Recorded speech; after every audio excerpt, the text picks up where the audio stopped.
ದಯವಿಟ್ಟು ಇಲ್ಲ ಪ್ರಾರಂಭ ಮಾಡಿಲ್ಲ ಸರ್, ಒಂದ್ ನಿಮಿಷ. ನೀವು ಪ್ರಿಲಿಮಿನರಿ ಸಬ್ಮಿಷನ್ ಮಾಡಿದಿರಿ ಅಧ್ಯಕ್ಷ. ಏನಂತಂದ್ರೆ ಒಂದ್ ನಿಮಿಷ ನಿಲುವಳಿ ಸೂಚನೆಗೆ ಮಾನ್ಯ ವಿರೋಧ ಪಕ್ಷದ ನಾಯಕರು ಕೊಟ್ಟಾಗ ನೀವ್ ಏನೋ ಗೊತ್ತಿಲ್ಲದೆ ದಿಢೀರ್ ಅಂತೇಳಿ 69 ಕನ್ವರ್ಟ್ ಮಾಡ್ಬಿಟ್ಟಿದ್ರಿ. ಒಂದ್ ನಿಮಿಷ ನೀವು ಮಾಡ್ಬಿಟ್ರಿ ಕನ್ವರ್ಟ್. ಅಬ್ಕಾರಿ ಇಲಾಖೆ ಅಂದ್ರೆ ಎಷ್ಟು ದೊಡ್ಡ ಇಲಾಖೆ, ಅದು ನಿಧಾನ ಕಿಕ್ ಬರೋದು. ನೀವು ದಿಢೀರ್ ಅಂತೇಳಿ 69 ಕನ್ವರ್ಟ್ ಮಾಡ್ಬಿಟ್ರೆ ಹೆಂಗ್ ಗೊತ್ತಾಗುತ್ತೆ? ಏನೋ ಸ್ಟಾರ್ಟೇ ಆಗಿಲ್ಲ, ಕಿಕ್ ಹೆಂಗ್ ಬರುತ್ತೆ? ಕಿಕ್ ಅಂದ್ರೆ ಅದಕ್ಕೆ ಗೊತ್ತಾಗುತ್ತೆ. ನಿಮಿಷ ಹೇಳ್ಬೇಕಲ್ಲ ನೀವು. ಅದು ಏನು ಇಲ್ಲದೆ ನಿಧಾನ 16 ಕನ್ವರ್ಟ್ ಮಾಡ್ಬಿಟ್ರೆ ಹೆಂಗಾಗುತ್ತೆ? ಪ್ರಿಲಿಮಿನರಿ ಸಬ್ಮಿಷನ್ ಮಾಡಕ್ ಕೊಡಿ. ಮತ್ತೆ ಅಬ್ಕಾರಿ ಇಲಾಖೆಯಲ್ಲಿ ಆಗಿರೋದು 1 ರೂಪಾಯಿ 2 ರೂಪಾಯಿ ಭ್ರಷ್ಟಾಚಾರ ಅಲ್ಲ, ದೊಡ್ಡ ಪ್ರಮಾಣದಲ್ಲಿ ಭ್ರಷ್ಟಾಚಾರ ನಡೆದಿದೆ. ಇಡೀ ಸರ್ಕಾರ ಭ್ರಷ್ಟ ಸರ್ಕಾರ ಮತ್ತೆ ಮತ್ತೆ ಸಾಬೀತಾಗ್ತಾ ಇದೆ. ಇದು ನಾನು ಪ್ರಿಲಿಮಿನರಿ ಸಬ್ಮಿಷನ್ ಮಾಡಕ್ ಕರೆಕ್ಟ್ ಕೇಳಿ. ನೀವು ಬೆಳಿಗ್ಗೆ ಅದು ಪ್ರಸ್ತಾವ ಮಾಡ್ಲಿಕ್ಕೆ ಅವಕಾಶ ಕೊಡ್ಬೇಕಂತ ಕೇಳಿದ್ದೀರಿ. ಆವಲ್ಲ ಅನ್ಕೊಡ್ ತಾವು ಅದನ್ನ ನಾನು ಹೇಳಿದೆ ಅಂತ ಹೇಳಿದ್ರೆ ಅವರು ಪ್ರಿಲಿಮಿನರಿ ಸಬ್ಮಿಷನ್ ಎಲ್ಲ ಮಾಡಿದ್ರು. ಯಾರಲ್ಲಿ ಮಾಡಿದಂತ ಎಲ್ಲ ವಿಚಾರ ಟಿವಿಯಲ್ಲಿ ಬಂದಿದೆ, ಅಲ್ಲಿ ಬಂದಿದೆ, ಇವರ ಹೆಸರು ಇನ್ವಾಲ್ವ್ಮೆಂಟ್ ಆಗಿ ಅದ ಎಲ್ಲ ಅವರು ಹೇಳಿದ್ದಾರೆ. ಟಿವಿಯಲ್ಲಿ ಬರಕ್ ಮಾತಾಡ್ಲೇ ಇಲ್ಲ. ನಾವು ನಿಮ್ಮನ್ನ ಕನ್ವಿನ್ಸ್ ಮಾಡ್ತಾ ಇರೋದು, ಟಿವಿ ಕನ್ವಿನ್ಸ್ ಮಾಡ್ತಾ ಇರೋಲ್ಲ. ನಿಲುವಳಿ ಸೂಚನೆ ಆಗಿದೆ ಯಾಕೆ ಬರುತ್ತೆ ಅನ್ನೋದನ್ನ ನಿಮಗೆ ಕನ್ವಿನ್ಸ್ ಮಾಡಬೇಕಾಗಿದೆ.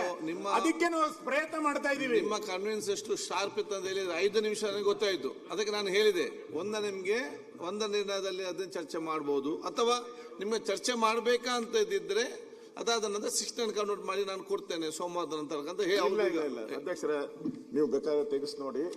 ನಾನು ಇಲ್ಲ ಇವತ್ತೇ ಕೊಡ್ಬೇಕು ಅಂದ್ರೆ ಇವತ್ತೇ ಕೊಡ್ತೀನಿ ಅಂತ ಹೇಳಿದ್ದಾರೆ. ಇವತ್ತು ಅವರ ಮಾತಾಡಿದ ನಂತರ ಇಲ್ಲ ಅಧ್ಯಕ್ಷರೇ, ಈಗ ಆಗಲ್ಲ. ಈಗ ನೋಡಿ, ಮಂತ್ರಿ ಹೇಳಿದ್ದಾರೆ, ಯಾರು ನಮ್ಮ ಖರ್ಗೆ ಅವರು, ಪ್ರಕರಣದಲ್ಲಿ ಅಧಿಕಾರಿ ಸಿಕ್ಕಿ ಹಾಕಿಕೊಂಡಿದ್ದಾರೆ, ತನಿಖೆ ನಡೆಯುತ್ತಿದೆ, ಆರೋಪ ಸಾಬೀತಾದರೆ ಮಂತ್ರಿ ಸ್ಥಾನದಲ್ಲಿ ತಿಮ್ಮಾಪುರ ಇರುವುದಿಲ್ಲ, ವಿಧಾನಸಭೆ ಅಧಿವೇಶನ ಬರ್ತಿದೆ, ಅಲ್ಲಿ ಬಿಜೆಪಿಯವರು ದಾಖಲೆ ನೀಡಿ ಚರ್ಚೆ ಮಾಡಲಿ ಅಂತ ಅವರೇ ಹೇಳೋರು. ಓಪನ್ ಆಗಿ ಚರ್ಚೆ ಮಾಡ್ಲಿ ಅಂತ ಕೊಡಿ ಚರ್ಚೇ. ಸರ್ಕಾರನೇ ರೆಡಿ ಮಾಡಬಿಡಿ. ನಿಲುವಳಿ ಸೂಚನೆ ತಂದಿರೋದು ನಾವು, ನಿಲುವಳಿ ಸೂಚನೆ ತಂದಿರೋದು ನಾವು. ಈ ಸರ್ಕಾರ ಅಂದ್ರೆ ಈಗ ಕೇರಳ ತಮಿಳುನಾಡು ಚುನಾವಣೆ ನಡೀತಿರ್ಬೇಕಾದ್ರೆ ಇಲ್ಲಿ ಹಗರಣಗಳನ್ನು ಮಾಡಿ ದುಡ್ಡು ಮಾಡೋ ಸರ್ಕಾರ ಇದು.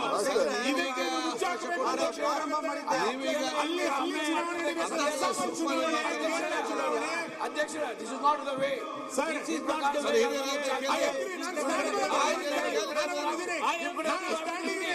ನೀವು ಕೇರಳ ಚುನಾವಣೆ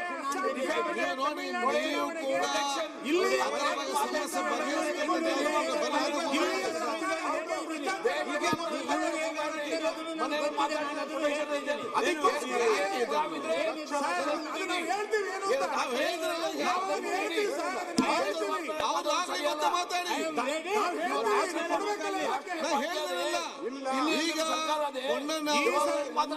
ಬಗ್ಗೆ ಮಾತಾಡಿದ ನಂತರ ನಿಮ್ಗೆ ಅವಕಾಶ ಕೊಡ್ತೇನೆ.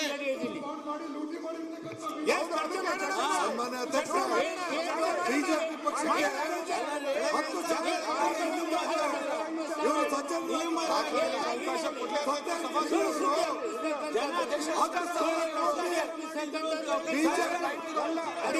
ಇವರು ಅವಕಾಶ ಅಧ್ಯಕ್ಷ, ಇದು ಲೂಟಿ ಸರ್ಕಾರ.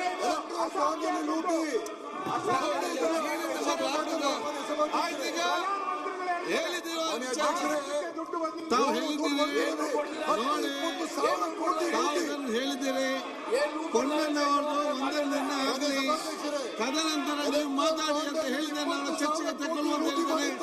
ಸರ್ಕಾರ ಕೂಡ ಚರ್ಚೆಗೆ ತಯಾರಿದೆ. ಇಡೀ ದೇಶದ ಲೂಟಿ ಮಾಡಿ ಅಧ್ಯಕ್ಷರೇ, ಓಕೆ, ಅನಾವಶ್ಯಕವಾಗಿ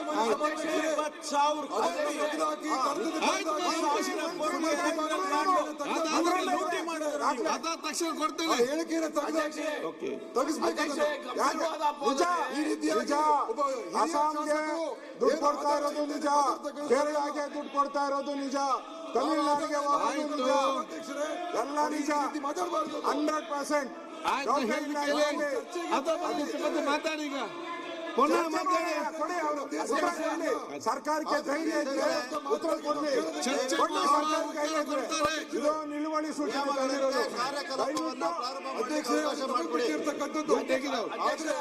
ಹೇಳಿಕೆಗಳು ಕೊಡ್ತಕ್ಕಂಥದ್ದು ಕುಮಾರ್ ಅವ್ರದ್ದು ಸರಿಯಲ್ಲ. ಅಬ್ಕಾರಿ ಆಗಲ್ಲ, ನಾವು ಹೊರದಿದ್ದೀರಾ ಕಿತ್ಬೇಕು ನೋಡಿ, ಪತ್ರಿಕೆಯಲ್ಲೆಲ್ಲ ಕಿತ್ಬೇಕು ಇದ್ರ ಕೇಳಿ ಹಾಕಿ ಕೇಸ್ ಅವ್ರ ಮೇಲೆ ಮಾಧ್ಯಮದವ್ರ ಮೇಲೆ ಕೇಸ್ ಹಾಕ್ತೀರಾ? ಇದನ್ನ ಹಿಡ್ಕೊಂಡು ನೀವು ಮಾತಾಡಿದ್ರೆ ಅವರು ದಾಖಲೆ ಕೇಳ್ತಾರೆ ಕೊಡಿ ಅಂತ ಹೇಳಿ. ವಿಡಿಯೋ ಕೊಡ್ತೀರಿ, ಮಾನ್ಯ ಸಭಾಧ್ಯಕ್ಷರೇ, ದಾಖಲೆ ಇದೆ ನಮ್ಮ ಹತ್ರ. KRS ಹೆಸರಿಗೆ ಲೂಟಿ ಮಾಡ್ತಾರೆ ಅವರು. ಪ್ರಧಾನಮಂತ್ರಿ ಹೆಸರನ್ನು ಉಪಯೋಗ ಮಾಡಿ ಲೂಟಿ ಮಾಡಿದ್ದೀರಾ ನೀವು ಇಡೀ ದೇಶ. ಮಾರ್ಗಗಳಿಗೆ ಮಂತ್ರಿ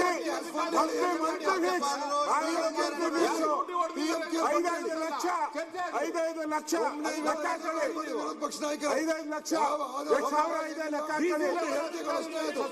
ಪ್ರತಿ ಜಿಲ್ಲೆ 5 ಲಕ್ಷ ಅಂತಂದ್ರೆ ಪ್ರತಿ ತಿಂಗಳು ಎಷ್ಟಾಗ್ತದೆ? 1.5 ಕೋಟಿ. ಚರ್ಚೆ ಬೇಕು ಅದು ಕೂತ್ಕೊಳ್ಳಿ. ಆಯ್ತು ಅಧ್ಯಕ್ಷರೇ, ಅಲ್ಲಲ್ಲ ಅಧ್ಯಕ್ಷರೇ, ಇಷ್ಟು ದೊಡ್ಡ ಪ್ರಮಾಣ ರಾಮಮೂರ್ತಿ ಅವರೇ, ಯಾರಿಗೆ ಈಗ ಕಿತ್ತಾಗಿದೆ? ಸುನೀಲ್ ಕುಮಾರ್ ಅವ್ರಿಗೆ ನೀವು ಅವಕಾಶ ಕೊಡಬೇಡಿ. ಅವ್ರು ಏನಾದ್ರು ಮಾತಾಡ್ತಾ ಇದ್ದಾರೆ. ದೂರ ಬಂದಾಗ, ವಿಡಿಯೋ ಕೊಟ್ಟಾಗ, ಪೆನ್ ಡ್ರೈವ್ ಕೊಟ್ಟಾಗ ಮುಖ್ಯಮಂತ್ರಿಗಳಿಗೆ ನೈತಿಕತೆ ಇದ್ರೆ ರಾಜೀನಾಮೆ ತೆಗೆದುಕೊಂಡು ಅಧಿವೇಶನಕ್ಕೆ ಬರಬೇಕಾಗಿತ್ತು. ಅದು ಬಿಟ್ಟು ಇದನ್ನ ಅಧಿವೇಶನಕ್ಕೆ ನಾವು ಚರ್ಚೆ ಮಾಡಲಿಕ್ಕೆ ಚರ್ಚೆ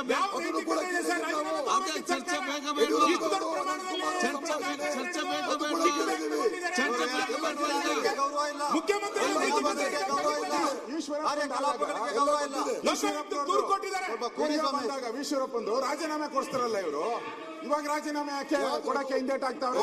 ಈಶ್ವರಪ್ಪನ ವಿಚಾರ ಬಂದಾಗ ಏನೆಲ್ಲ ಹೊಡೆದಾಟಕ್ಕೆ ಬಂದ್ಬಿಟ್ಟಿದ್ರಿ, ಆಯ್ತು ಮುಗೀತೀಗ, ಗುದ್ದಾಟಕ್ಕೆ ಬಂದಿದ್ರು. ಈಶ್ವರಪ್ಪಂದು ಆದಾಗ ರಾಜೀನಾಮೆಗೆ ಇದಕ್ಕೆ ಯಾಕೆ ಆಗಲ್ಲ? ಈಗ ನೋಡ್ರಿ, ನಾವು ಚರ್ಚೆ ಎಲ್ಲಕ್ಕೂ ಆಗಲ್ಲ. ಈ ಬಂದಿಲ್ಲ, ನಾನು ಹೇಳ್ತಾ ಇದ್ದೀನಿ. ನೋಡಿ, ಯಾರು ನಾನು ಬರ್ದಿದ್ದೀನಿ.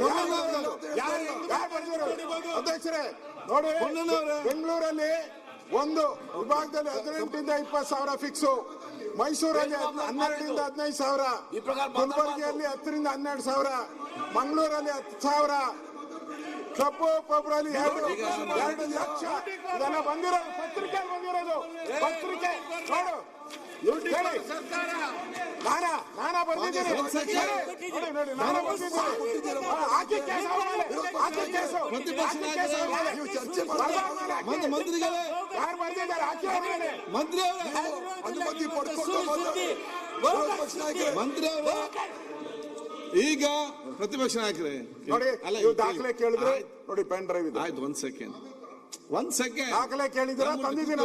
ಏನಾಗಿದೆ ಆಗ್ಲಿ, ಇದು ಸುಳ್ಳಾದ್ರೆ ನನ್ನ ಮೇಲೆ ಪನಿಷ್ಮೆಂಟ್ ಮಾಡಿ. ಇದೇ ನಾನು ಸುಳ್ಳಾದ್ರೆ ಪನಿಷ್ಮೆಂಟ್ ಮಾಡಿ, ಇದನ್ನ ಮಾಡಿ ನನ್ನ ಮೇಲೆ ನಾನೇನ ಸುಳ್ಳು ಹೇಳಿದ್ರೆ, ಈ ಪೆನ್ ಡ್ರೈವ್ ಸುಳ್ಳಾದ್ರೆ ನನ್ನ ಮೇಲೆ ಕ್ರಮ ತೆಗೆದುಕೊಳ್ಳಿ. ಆಯ್ತು, ನಾನು ರೆಡಿ ಇದ್ದೀನಿ.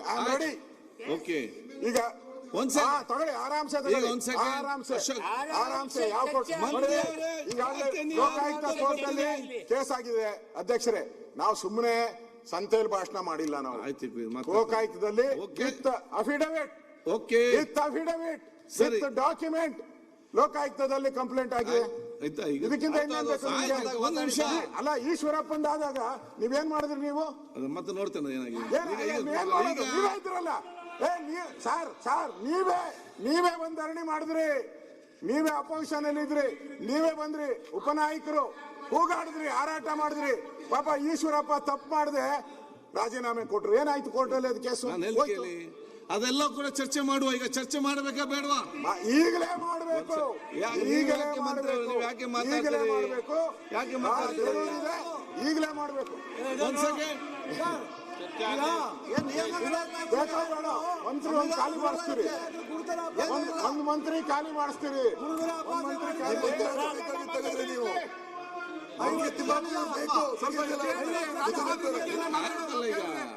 ಒಂದ್ ಸೆಕೆಂಡ್ ನೋಡಿ, ಈಗ ನೋಡಿ,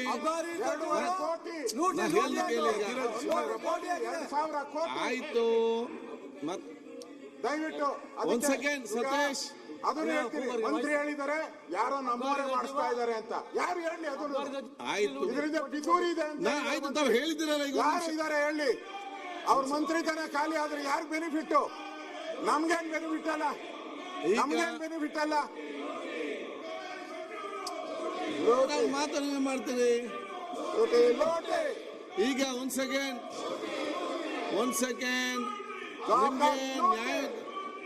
ನಿಮ್ಗೆ ಸಮಾನ ಚರ್ಚೆ ಆಗ್ಬೇಕಾ ಬೇಡವಾ?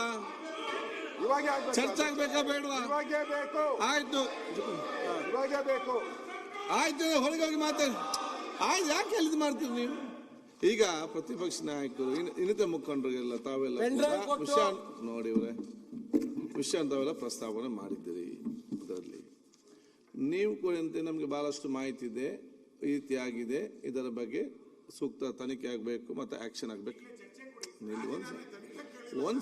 ಆಯ್ತು ಅಲ್ವಾ? ಒಂದ್ ಸೆಕೆಂಡ್. ಎರಡನೇದು, ನಿಮ್ಮೊಂದು ಬೇಡಿಕೆ ಇಟ್ಟಿದ್ದೀವಿ ಚರ್ಚೆ. ಸರ್ಕಾರ ಕೂಡ ಮಂತ್ರಿಗಳು ಹೇಳ್ತಾರೆ ನಾವು ಕೂಡ ತನಿಖೆ ಚರ್ಚೆಗೆ ನಾವು ರೆಡಿ ಇದ್ದೇವೆ ಅಂತ ಹೇಳಿ. ಅದು ಸಾಬೀತಾದ್ರೆ ಯಾವುದೇ ಕ್ರಮ ನಮ್ಮ ತಗೊಳ್ಳಿ ಅಂತ ಹೇಳಿ ಮನೆ ಅಬಕಾರಿ ಸಚಿವರು ಕೂಡ ಇವತ್ತು ಹೇಳ್ತಾರೆ ಸಂಧಾನದಲ್ಲಿ. ನೀವು ಕೂಡ ಹೇಳ್ತೀರಿ ನಾವೇನಾದರೂ ತಪ್ಪು ಹೇಳಿದ್ರೆ ನಮ್ಮ ಮೇಲೆ ಕೂಡ ತನಿಖೆ ಇವತ್ತು ಆಗಲಿ ಅಂತ. ಈಗ ನಾನು ಹೇಳ್ದಂತ ಏನು ಕೇಳಿದ್ರೆ, ಈಗ ಒಂದರ ನಿರ್ಣಯ ಆದ ನಂತರ ನಿಮಗೆ ಮಾತಾಡಲಿಕ್ಕೆಲ್ಲ ಅವಕಾಶ ಕೊಡ್ತೇನೆ. ದೀರ್ಘವಾಗಿ ನೀವು ಚರ್ಚೆ ಮಾಡಿ ಅದು ಅವರು ಉತ್ತರ ಕೊಡ್ತಾರೆ, ಮತ್ತೆ ಸರ್ಕಾರ ತೀರ್ಮಾನವನ್ನು ತಗೊಳ್ತದೆ. ಇದಕ್ಕೆ ತಾವೆಲ್ಲ ಸಹಕಾರ ಕೊಡ್ಬೇಕು. ನಿಲುವಳಿ ಕೊಡೋದು ಯಾಕೆ ಅಂತಂದ್ರೆ ಎಲ್ಲ ವಿಷಯನ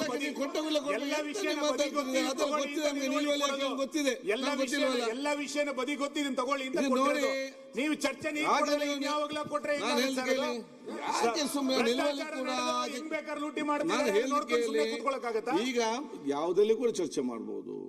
ನಿಮ್ಗೆ ನಿಲುವಳಿ ಬೇಕು, ಅದು ಚರ್ಚೆ ಬೇಕಾದ್ರೆ 9/6 ನಲ್ಲಿ ಚರ್ಚೆ ಮಾಡಿಸಿ 9/6 ನಲ್ಲಿ ಕೊಟ್ಟು ಮಾಡ್ತೇನೆ. ಓಕೆ, ಅರ್ಥ ಆಯ್ತು ಅಂತೇಳಿ ಮತ್ತೆ ಹಿಂದೆ ಹೋದ್ರೆ ಎಂತ ಮಾಡೋದಿಲ್ಲ. ನಡೆದಿರೋದ್ನ ಹೇಳ್ಬೇಕಲ್ಲ, ರಿಯಾಲಿಟಿ. ಅವ್ರದೆಲ್ಲ ಆ ವಿಡಿಯೋ ನೋಡಿದ್ಕೆ ಸಿಸಿ ಪಾಟೀಲ್ದು ಇವ್ರದೆಲ್ಲ, ಆ ವಿಡಿಯೋ ನೋಡಿದ್ಕೆ ಸಿಸಿ ಪಾಟೀಲ್ದು ಇವ್ರದೆಲ್ಲ ಫಸ್ಟ್ ರಾಜೀನಾಮೆ ಆಮೇಲೆ ತನಿಖೆ. ಈಶ್ವರಪ್ಪನವ್ರದ್ದು ಫಸ್ಟ್ ರಾಜೀನಾಮೆ ಆಮೇಲೆ ತನಿಖೆ. ಇದೇನ್ ಸ್ಪೆಷಲ್ ಕೇಸ ಇದು? ಎಲ್ಲಾರು ಕಾನೂನು ಎಲ್ಲಾರ್ಗು ಒಂದೇ ಅಲ್ವಾ? ಸದನ ಒಂದೇ ರೀತಿ ನಡಿಬೇಕಲ್ಲ ಎಲ್ಲಾರ್ಗು. ಫಸ್ಟ್ ರಾಜೀನಾಮೆ ಕೊಡ್ಲಿ, ಆಮೇಲೆ ತನಿಖೆಗೆ ಹೋಗ್ಲಿ. ನಮ್ಮದು ಬಿಜೆಪಿ ಅವ್ರು ಮಾಡಿದ್ರೆ ಮಾತ್ರ ರಾಜೀನಾಮೆ, ಕಾಂಗ್ರೆಸ್ ಅವ್ರು ಮಾಡಿದ್ರೆ ರಾಜೀನಾಮೆ ಇಲ್ವಾ? ಕಾಂಗ್ರೆಸ್ ಅವ್ರು ಆದ್ರೆ ರಾಜೀನಾಮೆ ಇಲ್ವಾ? ಈಗ ಒಂದರ ನಿರ್ಣಯಕ್ಕೆ ಅವಕಾಶ ಮಾಡಿಕೊಡ್ತಾರೆ ನೋಡಿ, ರಾಜೀನಾಮೆ ಕೊಡ್ಬೇಕು, ರಾಜೀನಾಮೆ ಕೊಡ್ಬೇಕು, ಆಮೇಲೆ ತನಿಖೆ. ಈಗ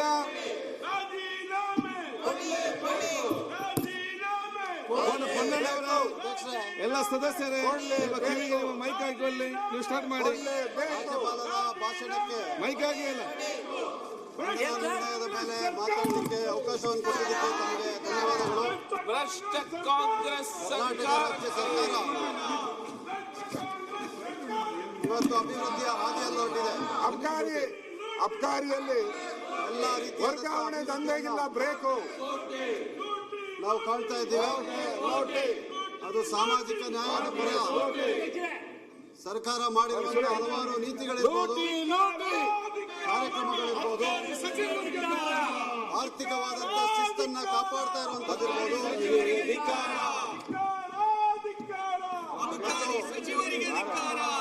ಜನ ಕೇಂದ್ರಿತವಾದಂತಹ ಆಡಳಿತ, ಕಾನೂನು ಸುವ್ಯವಸ್ಥೆಯನ್ನ ಕಾಪಾಡೋದ್ರಲ್ಲಿ ಬಹಳ ಯಶಸ್ಸಾಗಿ ಈ ಸರ್ಕಾರ ನಡೆಸಿದೆ, ಮುಂದಕ್ಕೂ ನಡೆಸ್ತದೆ ಅಂತ ಹೇಳುವುದು ಸ್ಪಷ್ಟವಾಗಿದೆ.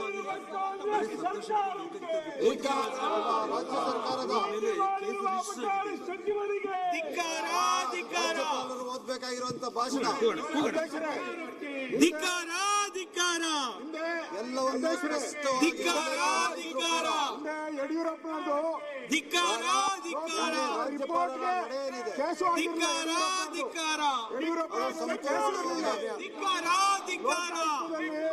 ಹೆಸರು ಬಂದಿದ್ದೆ ರಾಜೀನಾಮೆ, ಯಡಿಯೂರಪ್ಪನವ್ರದ್ದು ರಾಜೀನಾಮೆ ಕೊಡ್ಸ್ರಿ, ಯಡಿಯೂರಪ್ಪನವ್ರದ್ದು ರಾಜೀನಾಮೆ ಕೊಡ್ಸ್ರಿ. ಅವಾಗ ಇದೇ ಕಾಂಗ್ರೆಸ್ ಅವರು ಇದ್ದಿದ್ದು ಮಾಡಿರುವಂತ ಎಲ್ಲ ಕಾಂಗ್ರೆಸ್ ಮಾಡ್ತಾ ಇದ್ದಾರೆ. ಅವ್ರು ಮಾಡಿರುವಂತ